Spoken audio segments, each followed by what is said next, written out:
So we have been discussing the different topics concerning the life of Jesus.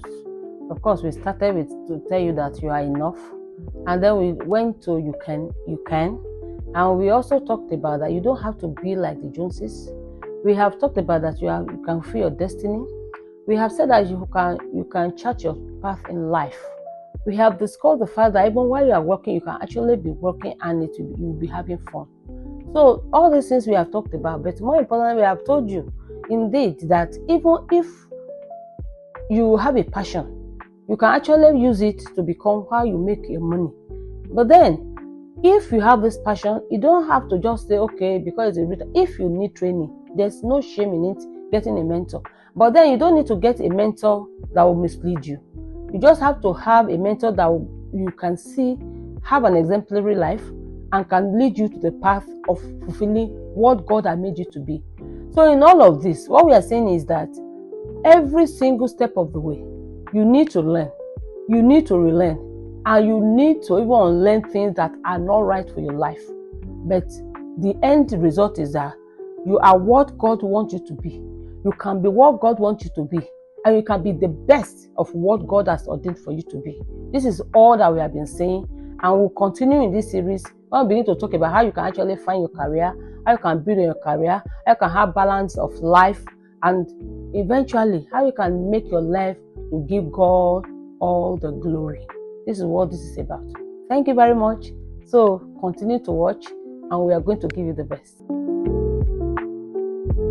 Okay, so hello guys, you are welcome back to my channel, and today we are continuing our youth series, and today we are going to be looking at the topic choosing a career in life.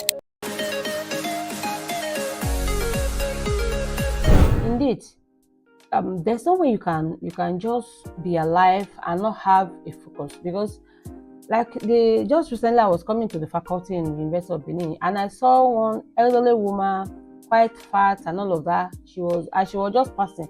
Some children are coming to school. She was just telling them, "I no get money." Oh, I was like, this woman would have wasted her youth, and that's why she's doing this.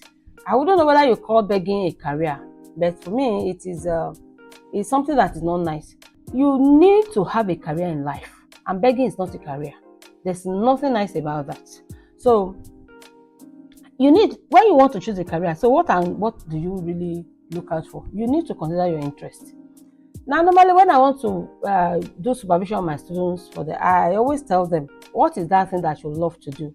Because when I was to do my first degree project, I actually used the thing that I learned about in my secondary school. That was what I used as something a question that I've had. And that was what I said to use as something to investigate into. So when you want to do a career, your interest is very important. We have been talking about your passion in life. We have been talking about the thing that you enjoy to do. Now, if you can get a career where you are enjoying what you are doing, I'm telling you, you will not even know you are doing a job, because it will not give you stress. So that is one thing you can look at.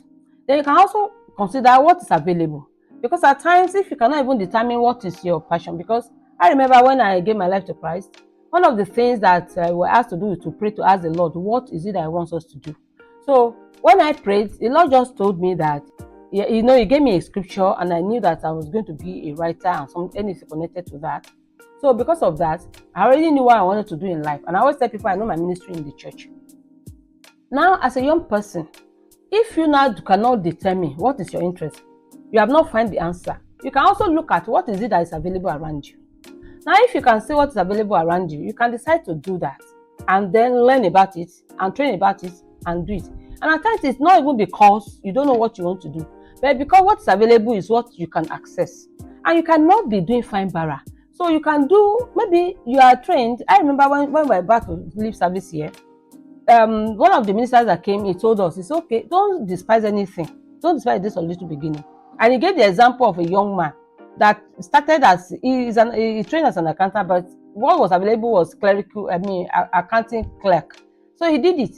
But that job, that thing gave him the next opportunity we have. It was that experience that they used to make him a manager in an accounting firm. So you can also think of what is it that you feel at ease doing. So what you find, you know, when you look at it, this thing I enjoy doing it, or that I find it easy. It's just a thing that when you just tell me to do, I say, no, that's not a problem. That's not a problem. I just forget it. I'll do it now.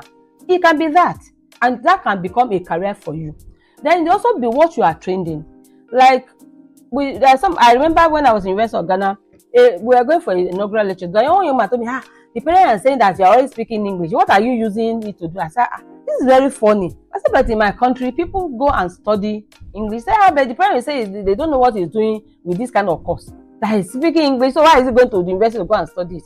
I said, there are many things you can do because your parents don't know that there are things you can do. You can be a journalist, you can be a broadcaster, you can be a writer, you can be a publisher, you can be an editor. So I mentioned to him, he said, is that true? He thought it's just to speak English. I said, no, you can build a career from this. And even now we are teaching entrepreneurial English. You can be a content creator. You can be somebody that even manage content creators. You can do many things with that training. So whatever is it that is your training, look at what is it that you can use to make money inside, and it can be something you can use to do.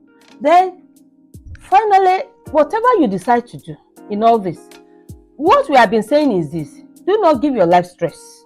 Whatever you decide to do and choose as a career, let it be something that will not be a stress, but a source of joy. I remember when I got this job as a lecturer at National University of Nigeria, I was just wondering, well, this kind of thing, what am I going to do? But when I began to link it to the ministry God gave me, I now understood. I understood why God led me there, and I've enjoyed doing my job. I've enjoyed imparting knowledge. I've enjoyed teaching children. I've enjoyed being an example to them. I've enjoyed motivating them. I mean, it gives me a lot of joy. And that is just it. Let the career, whatever career you decide to choose, let it not be the one that will give you stress. And that is why I do not recommend you go and be working in the red light zone, messing up your life. I do not recommend that you go and be scamming people because you don't have peace of mind. I do not recommend harming other people or kidnapping them because it will not give you joy. I do not recommend making blood money because you will not spend it, your life will not last long. So whatever career you are going to do, let it be the one that gives you peace. Let it be the one that gives you joy. Let it be the one that you enjoy doing. Let it be the one that you do with ease. And you yourself, when you look back, you say, yes, I did this and I achieved it. I give God the glory. Thank you very much.